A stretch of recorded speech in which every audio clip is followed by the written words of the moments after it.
Welcome, man. Welcome back to the channel, guys. Real quick, y'all recognize this kind of car? Yes, Chrysler 300. Now, from the look of this, guys, most of you guys that are familiar with the Hemi engine and the Chrysler Dodge product, you can assume this is a lower generation model Hemi, right? Simply because there are plug wires, ignition cables, right? We no longer use those.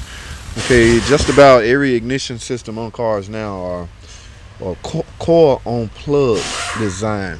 Okay, now these have coil on plugs, but you still see ignition wires, guys. So it's a pretty complicated, not really complicated. My terminology have to be right to attempt to even explain it. Okay, but nevertheless, there are plug wires on this vehicle. Now, what's this in for? I have an idea. In fact, I was told why it was in, but the mechanic that diagnosed it happens to not be in. So I have been left with the daunting task to fix it.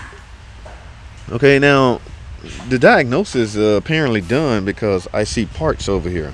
So right now I'm playing a role as a parts installer. And I have no problem with that. That should relieve me from any any responsibility as far as was it diagnosed right. But because I'm a team player, I will make sure it's not doing what it was doing before they brought it in. And I think the complaint is stalling out. Okay, yes, stall out at times. Now I see spark plugs right here. This is a Hemi, of course, so there's 16 cylinders or 16 plugs. It's a V8 engine, okay, 2 plugs per cylinder, so I have 16 spark plugs. Right now, stall out issue, I see a cam sensor and a crank sensor here. This appears to be a crank sensor. Y'all know what a crank sensor housed at. It's hidden somewhere around the transmission. It's designed to read the revolution of the flywheel or either the crankshaft tone wheel. In this case, I want to suspect a flywheel, okay, because it's set on the outskirt of the transmission. The computer needs to know where the crankshaft position is at any given moment, at all moments. Okay, now here we have a cam sensor. Okay, same go with the cam sensor, guys. The computer has to know where the cam shaft is positioned at all times. This one's pretty obvious. You can see this with a cam sensor. It's housed at the crank sensors on the transmission. I had to go up in the air. Now this part right here, I think they had a oil light on or something, P0530 or something like that. So what I have here is an oil temperature switch and a oil pressure sensor, guys. These are pretty much telltale signs. This technology used to alert the driver that he have the wrong oil installed, wrong weight of oil. In fact, this car recommended to use 5W20. Okay, so he had a light on for oil pressure, so I assumed the tech that wrote it up assumed this will repair that. So I have some work to do, guys. Now when I get back, I'm going to explain something else, the step how further much more I will go concerning this. All right, because it's not just about parts, guys. There's a lot of other things you should be aware of when you're chasing stall outs. Okay, it's stalling out. So let me take a break right quick. When I get back, we're gonna talk some more, guys. Stay tuned. All right, guys, I'm back. Thanks for staying with me. Now we're talking about stall out issue, die out, stall out. A lot of things can cause stall out, guys. Now you see a bunch of hard parts here, guys. A couple other things I advise you to check if you are faced with such a complaint. Okay.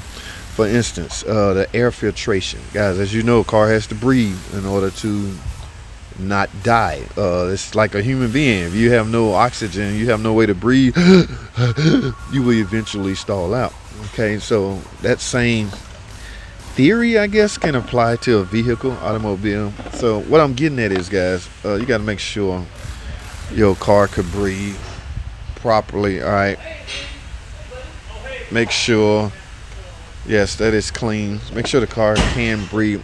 Go so far as to even check the throttle body. Remember, guys, if this blade is heavily carbon, airflow cannot get through there. So when you get ready to come to a stop, Now this is electronic ETC, electronic throttle control. There's no cable. So when you let off the gas, this blade will try to close. If carbon buildup is surrounding this blade, you will cut off all incoming air supply and the car will choke out and stall out. I'm gonna go the extra step of cleaning this out. Now they didn't sell that, but I am a guy that pride my work and want to make sure this car is fixed, whether don't matter who wrote it up. Okay, this shop, your shop, you employed with images at stake. My image is at stake because I'm the last one to touch it. I'm gonna go to lose, and this is no extra effort. Okay, I'm merely gonna spray down here with some carbon cleaner, carburetor cleaner or throttle body cleaner, and make sure that gunk is out of there. Another item should be of concern is, yes guys, the PCV valve. Alright, positive crankcase ventilation. If that is not operating function as designed, it could cause the car to stall out. Yes, we are aware of that. It pulls vapors from the crankcase at a predetermined time to help reburn that back out the exhaust. That has to be working. Another thing could cause stall out, guys. Yes, this Hemi is equipped with an EGR valve. EGR, exhaust gas recirculation. It is designed to recirculate the exhaust gases. Here we go again with this word. At a predetermined time, the computer will allow exhaust gases to go back into the intake. Notice this tube out of this EGR valve is routed back into the intake. So those exhaust gases would be directed into the intake to be burnt at a predetermined time. You can't store this stuff, so they have to route it out, and it's the cat converter's job to clean all of that up. Okay, so, and last but not least, one of my issues I'm going to deal with is the electronics of the car. Yes, this is a computer controlled car, meaning it is operated and monitored by a computer, PCM. Okay, that PCM is housed right here.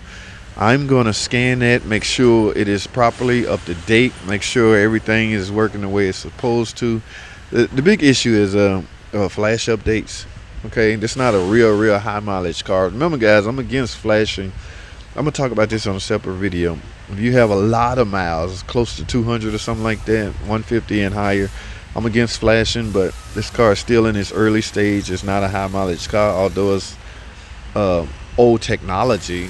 You see secondary ignition wires on here, so but I'm going to make sure that's up to par. I'm going to do all of that, install these parts, go drive it, and verify. No matter how many miles I have to put on it, I will verify that it's not stalling anymore. All right, so guys, I have a lot of work to do. I'm not going to bother filming spark plug installation or cam sensor installation. You can see it's pretty straightforward. Remove the coils, remove the spark plugs, install it. And guys, please check the gap on your plugs, no matter if they pre-gapped or not. Okay, always do that. All right, and guys, I have a lot of work to do, man. I will see you guys. We'll talk some more. Let me put it like that. Let me knock all this. Some would call this gravy. Okay, but I beg to differ. It has a problem. If it was just regular maintenance, like they come in and say, I want all this, yes, that's considered gravy. But this is not gravy simply because I'm chasing a problem. All these parts are designed to stop this car from stalling out, according to the mechanic that diagnosed it. All right, so there's a little fear and happiness. Okay, yes, you're happy because you got gravy, that easy work, that pay well, but you still have responsibility to make sure the car is not stalling out anymore. All right, I'm talking too much. That's all I have, guys. Thanks for watching. Comment, subscribe. I'll see y'all in the next video.